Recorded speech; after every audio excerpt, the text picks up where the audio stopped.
Trump ഇന്ത്യയ്ക്ക് മേൽ ചുമത്തിയത് ആഗോള നയതന്ത്ര നികുതി. റഷ്യയുടെ എണ്ണ ഏറ്റവും കൂടുതൽ വാങ്ങുന്ന രാജ്യം എന്ന നിലയിലാണ് 25% നികുതി എന്ന് എടുത്തു പറഞ്ഞാണ് ആ പ്രഖ്യാപനം. ഒപ്പം പാകിസ്ഥാനിലെ എണ്ണപ്പാടങ്ങൾ വികസിപ്പിക്കാനുള്ള കരാർ കൂടി പ്രഖ്യാപിച്ചതോടെ ഇന്ത്യയെ ചൈനയ്ക്കൊപ്പം ശത്രുപക്ഷത്തേക്ക് നീക്കി നിർത്തുകയാണ് ട്രംപ്.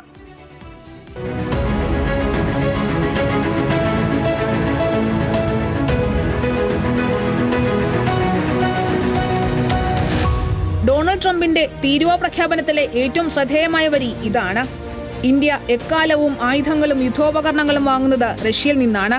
ചൈനയ്ക്കൊപ്പം റഷ്യയുടെ എണ്ണ കൂടുതൽ വാങ്ങുന്ന രാജ്യവും ഇന്ത്യയാണ്. ലോകം മുഴുവൻ യുക്രൈൻ യുദ്ധം അവസാനിപ്പിക്കാൻ റഷ്യയോട് ആവശ്യപ്പെടുന്ന കാലമാണ്. ഇതൊന്നും അത്ര നല്ലതിനല്ല. അതിനാൽ ഇതാ 25% നികുതി ഇന്ത്യക്ക് മേൽ ചുമത്തുന്നു. ഈ പ്രസ്താവനയ്ക്ക് രണ്ടു വശമുണ്ട്. ഒന്ന്, ഇന്ത്യ അമേരിക്കയിൽ നിന്നല്ല റഷ്യയിൽ നിന്നാണ് യുദ്ധോപകരണങ്ങൾ കൂടുതൽ വാങ്ങുന്നു എന്നതിലെ കൊതിക്കെറിവ്. രണ്ട്, ഇന്ത്യയും ചൈനയും ചേർന്ന് ഇന്ധനം വാങ്ങി റഷ്യയെ സഹായിക്കുന്നുവെന്ന പരമാർത്ഥം.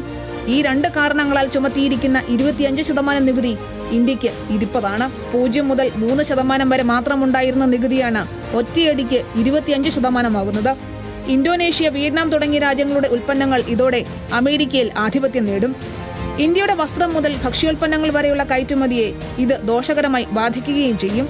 പാകിസ്ഥാനുമായി അമേരിക്ക ഉണ്ടാക്കിയിരിക്കുന്ന കരാറും ആത്യന്തികമായി ഇന്ത്യക്ക് ദോഷം ചെയ്യും. പാകിസ്ഥാനിലെ എണ്ണപ്പാടങ്ങൾ അമേരിക്ക വികസിപ്പിക്കുക എന്നത് മറ്റൊരു ഗൾഫ് സൃഷ്ടിക്കുക എന്നതാണ് അർത്ഥം. പാകിസ്ഥാന് സാമ്പത്തികമായി വലിയ നേട്ടമുണ്ടാകാൻ പോകുന്ന പ്രഖ്യാപനമാണിത്. കാലങ്ങളായി അമേരിക്കയുടെ സുഹൃത്തായിരുന്ന പാകിസ്ഥാൻ സമീപ വർഷങ്ങളിൽ അകൽച്ചയിലായിരുന്നു. പാകിസ്ഥാനിൽ ചൈനയുടെ പട്ടുപാത വരുന്നതിൽ പ്രതിഷേധിച്ചാണ് അമേരിക്ക ആകുന്നത്. ഇപ്പോൾ പട്ടുപാത അനിശ്ചിതത്വത്തിലായതോടെ അമേരിക്കയുമായി വീണ്ടും പാകിസ്ഥാൻ അടുക്കുകയാണ്. പാകിസ്ഥാന്റെ ആയുധങ്ങളിൽ നല്ലൊരു പങ്ക് നൽകിയത് അമേരിക്കയുമാണ്. ആ ആയുധബന്ധവും ഇനി ദൃഢമാകും. പഹൽഗാമിനെ തുടർന്നെത്തിയ ഇന്ത്യൻ നയതന്ത്ര സംഘത്തെ ട്രംപ് കണ്ടിരുന്നില്ല. എന്നാൽ പാകിസ്ഥാൻ സൈനിക മേധാവി അസിം മുനീറിന് എല്ലാ പ്രോട്ടോക്കോളും ലംഘിച്ച് വൈറ്റ് ഹൌസിൽ അത്താഴ വിരുന്നും നൽകിയിരുന്നു. അതിൽ തന്നെ വ്യക്തമായ പാകിസ്ഥാൻ സൗഹൃദമാണ് പുതിയ കരാറായി വെളിപ്പെടുന്നത്.